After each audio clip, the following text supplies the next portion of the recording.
sharpen your blades because Diablo 4 is getting a new competitive game mode called the Gauntlet. My name is Bloodshed and I'm here with Marcus Kretz. How you doing, friend? Hey Bloodshed, doing great. I'm excited to talk about the Gauntlet. I assume you're pretty pumped? As long as I beat everyone in the office, then I think I'll be happy. We also have a very special guest for Q&A today, Kaylee Calder, who's a lead game producer. Welcome, Kaylee. Hey, it's really great to be here with you guys, and I'm really excited to talk about the Gauntlet. Yeah, I was telling Marcus, I think it's cool that we have a developer deliver this information publicly. So shout out to Kaylee and all the developers, all the guests we've had come on. The Gauntlet is the first player versus environment competitive game mode coming to Diablo 4. It's part of a larger framework called Trials that holds all this content together. Bonus points if you noticed the in-game tab already. The way it works is every seasonal week it's active. Players in World Tier 4 can compete in a static, non-linear dungeon. That basically means it's designed for you to take whatever pathway you see fit and see who can earn the highest score possible.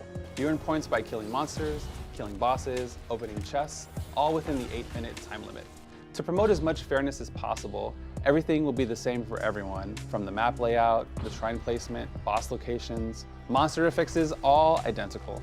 Take your character into battle, solo or with friends, tackle and master the Gauntlet with 16 different ladders, separated by class, group size, platform, and of course, hardcore and normal modes. Marcus is now going to take you through the overall design of the Gauntlet. Thanks, Ruben. So the Gauntlet is designed for mastery. Every week is like a new puzzle for you to figure out. You or your group can develop strategies specific to your build or playstyle. Since the dungeon is non-linear, you will need to decide the best route to take. You're also going to have to figure out the best time to loot chests or to pop pillars. Speaking of pillars, we are adding 2 unique versions to the Gauntlet. The first one we're adding is called the Pillar of Glory. This pillar gives you a score multiplier for the duration of the effect. It's best used when there's lots of monster density to gain the highest score possible, since monster kills grant points. I can definitely see players kiting enemies to these locations to maximize the effect, or pairing it with other pillars where possible. Secondly, we're adding a Pillar of Proving, which respawns all enemies in the area. This one is very fun, and hey, who doesn't love more monsters to kill?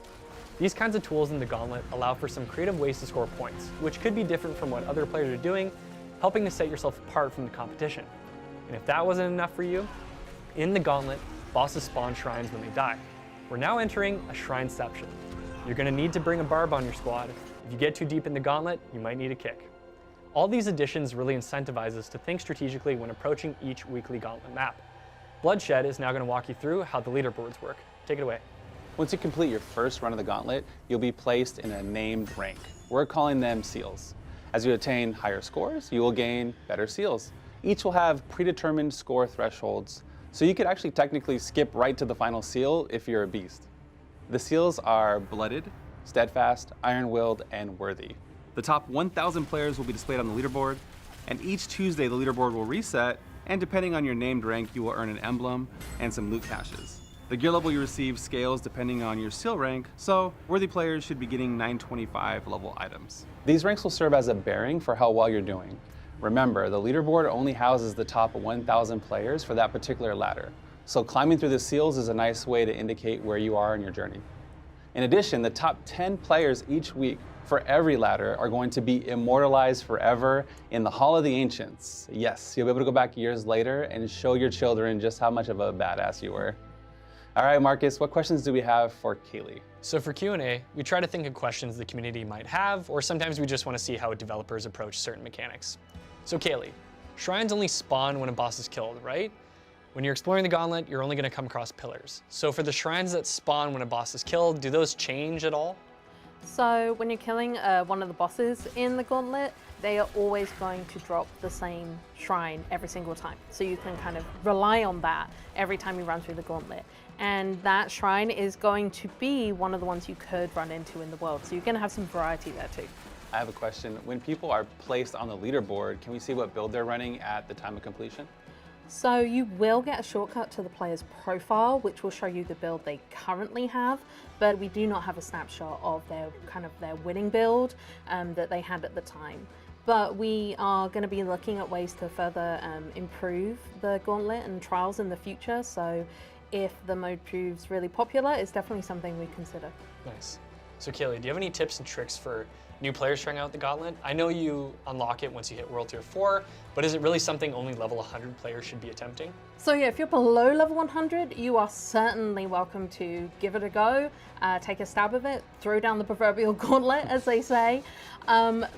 It's definitely going to be more of a challenge. It is definitely built with mastery in mind for people who are comfortable in that level 100 space. For newer players, you are going to want to have a build that you both enjoy playing and you have a good understanding of. And you should have plenty of time to do that as you're leveling up.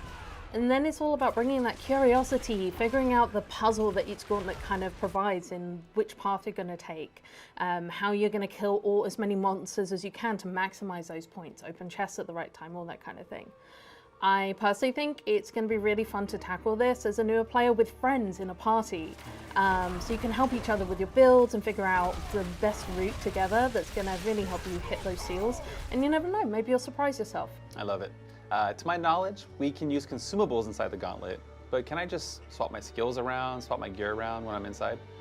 No, you're not going to be able to swap your gear or skills once you go in, so you're going to want to make sure you're fully prepared before you kind of enter. You can use consumables so you can kind of maximize your build on the fly as you're playing through.